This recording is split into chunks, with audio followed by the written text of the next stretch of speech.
this is where it goes down. Where you hear about the sports all around town. In the country, all the controversy to the highlights. You just not safe in the limelight. Alright, y'all, what's going on, man? It's your guy TJ, got my man Kev. It's good. Welcome to another episode of the Stoop, where we talk hoops, and more hoops. This week we got a real great topic that we're gonna bounce into. My man Kev is real energetic for this one. So we're gonna just talk about duos. We're gonna start off with duos, but the best 1-2 punch NBA all time. Mr. Kev, let's do it. What you got for me, man? So before we even get into that, I'd like to throw a little something into there. First, let's start off with the best big guy, small guy duo. Let's do it. Hit me with who you got as the best. You know, the big fella was just on a couple of shows, especially more so the Knuckleheads. I mean, and that was great. It gotta be, you know, Shaq and the late great Kobe Bean Bryant. 3 people straight. Nobody did it better than them. It was a great 1-2 punch. The Diesel was in his prime, coming right off of a great start of his career in Orlando. Real great with his authority, punishing people, and then you just had that Kobe Bryant mentality that nobody was greater and had a lot to prove. And you know, Mike had just bowed out of his Chicago days, and he wanted to prove himself. But what you got for me? I see you got that look. So what's up? Well, first I'm gonna start off by saying I agree, hands down, that's the best big guy, small guy duo. However, you could make a very good argument For? even though I wasn't around to see it either with you. For? Russell and Kuzma. 8 in a row? Come on, man. That's 2 of the best right there. Now, granted, I wasn't around to see that. But if we want to bring it a little bit more, well, go ahead. You ready to say something? Could they rock in any era? I think Russell could. I don't know what Kuzma and that basic dribble and his size could do, because you got to think about it. In that era, no three-point line. I don't even believe there was a shot clock at the time. So there's a lot of different elements. I don't know if they would persevere through any era, where I think Shaq and Kobe could. Well, you could also make the argument that with the exception of, well, there really wasn't another big man to give Russell any problems. Okay. So I'm going to give you that. But let's bring it back to more modern times where we do have a guy like Tim Duncan and Tony Parker. They got 5 out there. They had a nice long run. Remember, Shaq and Kobe only really played together for a few years. But also, let's look at them. I would think with Duncan and Parker, their team was real formidable. So every piece around them was great. Absolutely. They came off a great understanding, great tutelage of David Robinson. You're going to throw in Ginobili into that. But as a pair, very solid. But then again, too, I still got to go back to Kobe and Shaq. Absolutely. Throw something else. What you I thought somebody else at you. Since we're talking about Kobe and Shaq, Shaq had a couple other small guys with him that weren't too bad. Yes, he did. He had So, Penny. yeah, about to say, who you going to go first with? Now I'm going to go with D-Wade first. D-Wade first. Now, you might have got me. It was short-lived. It was short-lived, but I think they might balance each other out. Shaq still had gas left in that tank. He wasn't the 2000s Laker Shaq, but he still was formidable, sizable, did his thing. He's still a force. There's nothing you can do with that. Exactly. You weren't moving him on that block. Not at all. And D-Wade was Flash coming into his own. I don't know, man. That might be one we need to put out there for a poll coming to you real soon. But Kobe versus D-Wade, that kind of balances out. Shaq and Shaq. I don't know, man. That's a good one. That's a good one. Now, Orlando and Penny Shaq. That's all about potential, because they never really got to live that one out. You know, I don't know if you had an opportunity to watch that documentary that they did, where Penny and Shaq sat down and talked about, it's the What If. Okay. I really think if Penny would have stayed healthy, it wasn't a balance. They talked about this in the interview in Knuckleheads too. Shaq got into a box where it was him and Kobe, him and Penny. Whose team is it? By the time he got to Miami, he knew it was D-Wade's team, so there was no argument going back and forth. So that didn't transcend nothing. All things considered, if Penny would have stayed healthy, Kev, that would have been, I'm taking that ball, no anybody. Nobody at 6'9", 3 inches taller than the 6'6" Kobe, had the flash, had the moves, outside shot, handled the ball. I don't even remember this highlight, it was crazy. That wraparound pass there. Yes, sir. My God. So I think I'm going to take, out of everybody, big little groups, Penny and Shaq. I just wish you could have been more to that. There's a lot more though. Well, keep going. What else you got? We got a Bryant and Paul Gasol. Ooh. And if you really want to think about it, they only got busy for 4 years together. They went to 3 championships. 3 championships. They got 2 out of 3. 3. But for 4 years playing together. Now, again, they really don't mess with Kobe and Shaq. I think hands down, they should even be removed from the conversation. Nah, it's a good one. I would put them, they would probably be somewhere, so we ranking them maybe somewhere behind TP and Timmy, I think. The only reason I'm putting them behind them is because we got longevity with Duncan and Parker. Like they didn't just had a great stretch. they had a nice long run. Nice run. But they also had a better squad around them. Yes. Between Ginobili, Bruce Bowen, they had a lot of people on that squad that really put some things. Even Horry was. I was saying, Big Shot Bob was there there. was a lot more pieces there than Kobe had in his second run. Although he also had Ron Artest in there. No? Ron was there. Kobe was there. Ron was there for the second one. He didn't have the first one. Right. It's a good look. It's a good run. Now, my question to you is Pal stopping Shaq? He might get busy with Timmy. Are we talking about putting them up against each other? Oh, because I'm looking at it like that. I gotta look at it like that. So we're looking at the duos. How do they formally go at each other mano a mano? There's nothing to do with Shaq. Okay. That's just. But those are great talks. So I'm thinking back to the 90s, early 2000s. What you got? I don't know if I'm gonna say this is a big little, but it's a great power forward and a great guard. I'm gonna take it back to '93 out there in the desert. Really, you gonna hit me with Charles and KJ? KJ. That's not a bad one. I think if we really gonna look at it, it's not a center, but it is a dominant power forward, league MVP. They fell short against Mike. They fell short against Mike. But when you look at it, hands down, KJ wasn't afraid of nobody. As King Dream, how that dunk look. Yeah, he's still having dreams about it. Yeah, KJ was one of those guards that was really underappreciated, undervalued.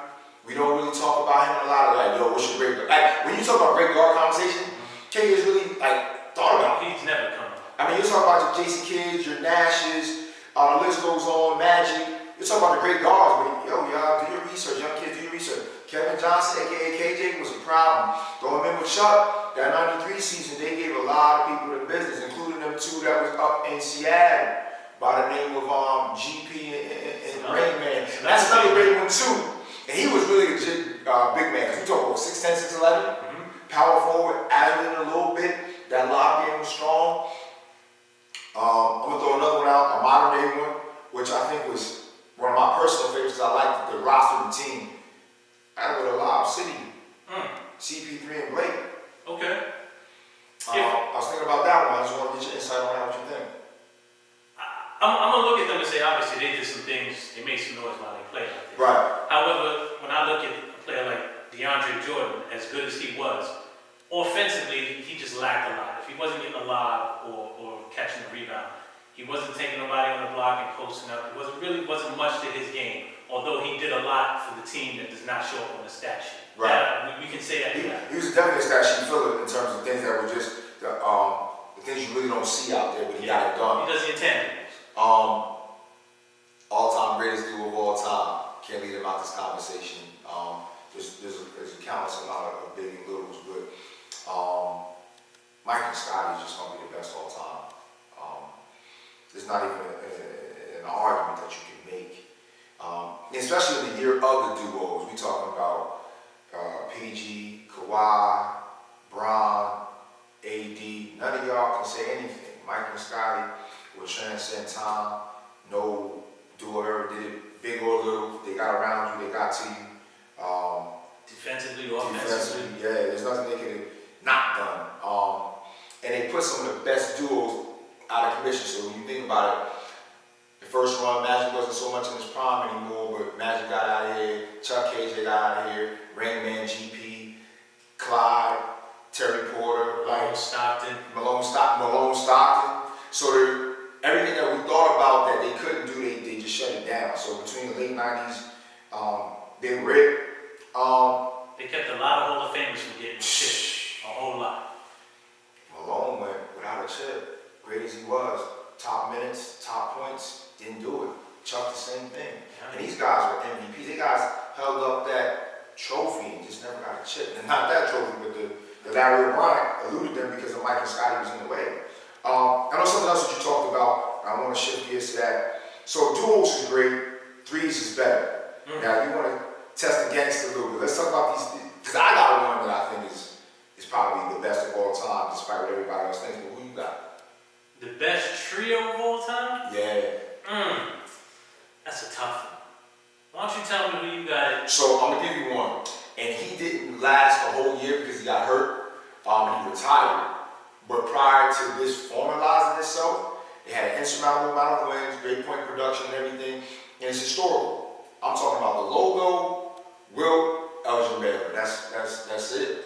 I mean, people talk about, okay, well, whether you want to do Mike Scotty or Dennis, Mike Scotty or Tony, definitely not Tony Kukoc, but that 3 the first 3 they didn't have a third wheel. You can give it argument All right, so my thing is, I really don't see anybody, and I'm going to pay homage to the one in Boston, but nobody stacks up to that one. Who you got? I'm going to tell you right now, although they fell short, how could you forget OKC? They got 3 MVPs. 3 MVPs. Now, mind you, they were all coming to their own at the time, but that's a trio right there that made some noise. They made it to one finals, got knocked out by the Heat. But that was a team, had they just stuck together a little bit longer, I think they were premature in getting rid of Harden, or letting them go, whichever. And then obviously the KD and Russell thing didn't work out. But that trio right there, that's 3 MVPs right there, all within close proximity of each other. The Lakers won a chip though with West Elgin and Wilt. Those guys, even though they made it to a finals, they were short. It was short-lived. They really didn't have that long to really get it together. It's after Harden left is when he started coming into his own. True indeed. Then obviously we had KD and we had Russell, and they worked together very well for a little bit. Absolutely. And then that fell apart. And then here we have, I believe it was 2014, KD won. Then 2017, I believe Russell won. And then we had 2 or 3 years later, Harden won. So within very close succession of one another, they were all MVPs. Had they stuck that out, we might have had. So that's what I said. Let's play the what if game. The what if game was true. You think they got one the following year? Because I believe they could have. Yes, I believe they could have. I obviously going up against Miami at that particular time. Speaking that of trio right there. I was going to say that trio right there was very tough to end, and that trio was formed as a result of another one in Boston. So we can make this argument all day between KG, Ray Allen, and Paul Pierce. So I would think my top 5 trios of all time, I got them like this. I got Wilt, Elgin in the logo. I have Bron, D-Wade, and Bosh. I have KG, Kev, Ray.